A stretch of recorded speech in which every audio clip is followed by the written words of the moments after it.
Sean Pittman. I'm going to be the brain guy today. I know. Honored to have our mayor here, Andrew Gillum. Nice to have you, sir. Good morning, Good y'all. to have Happy you, sir. holidays to Thanks you. for being Yeah, here. happy holidays, everybody. I mean, I think 2015 had to be an interesting year to be an elected official anywhere in this country, though, right? I mean, I think we saw our world just sort of change every day, right? Just the everyday existence of your constituency has changed, right? The takeaways from 2015 is He's not shy. He's that you have an opinion. I do have an and opinion, and that you're not afraid to get out there really strong on things that may be controversial. Now, I have to say that sounds like the right thing to say if you're running for office. Yeah, no, but it's those not. of us who deal with elected officials a lot know that that's not the norm.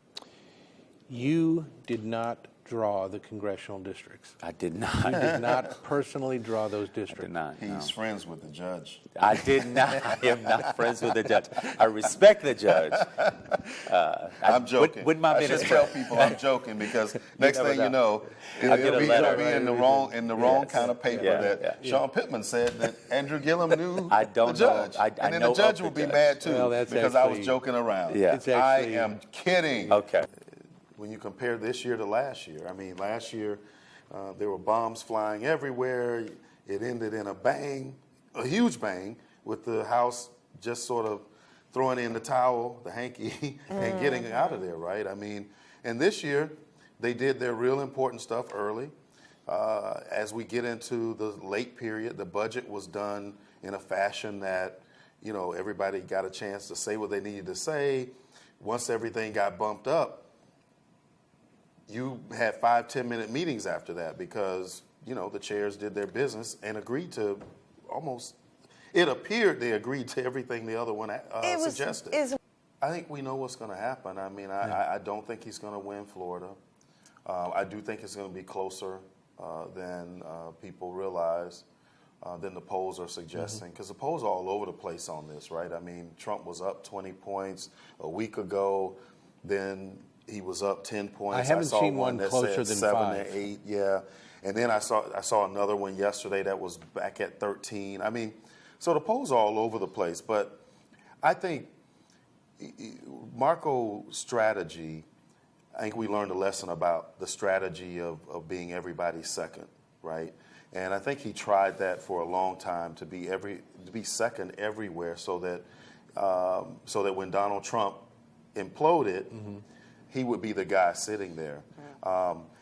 There's other interesting things about his campaign strategy, whether it was inadvertent or not, that after he's gone, everybody, you know, will talk about it a lot. But I think at the end of next week, I don't think he wins Florida, and I think he's going to have to make a tough decision. We've always talked about likability being the most important things in a campaign and in a candidate, especially when there's a lot of people in a race. But I think what the shift has become is people have changed to the masses, not the bubble. We've learned that there's a real bubble now, and that there are more people outside of it, right? More people outside the bubble. But what we've learned is the people outside the bubble, it's not about who they like anymore. It's who speaks in terms that they understand. And there's a couple things that have happened here too, right? You finally got a candidate who decided to speak the language of the masses and not just speak to the masses, right? And so I think what That's happens, a really interesting way I to say think that. what happens is you start to get a different kind of candidate coming to the table. A candidate that realizes that I don't have to know all the abbreviations and I don't have to know everything about everything. All I really have to do is come and tell you how I feel. And if you can connect with how I feel, then I can support you. Now, there's a threshold. I'm not talking about somebody who doesn't know anything.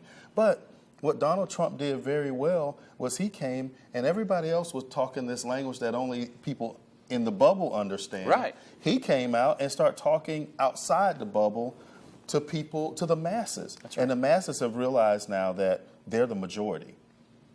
And if they want to have an impact on something, they just stick together. There's some other dynamics. If there weren't 18 people in the Republican race early, this might not have happened. He might not have had the time to grow from 24% to 35% to where he is today.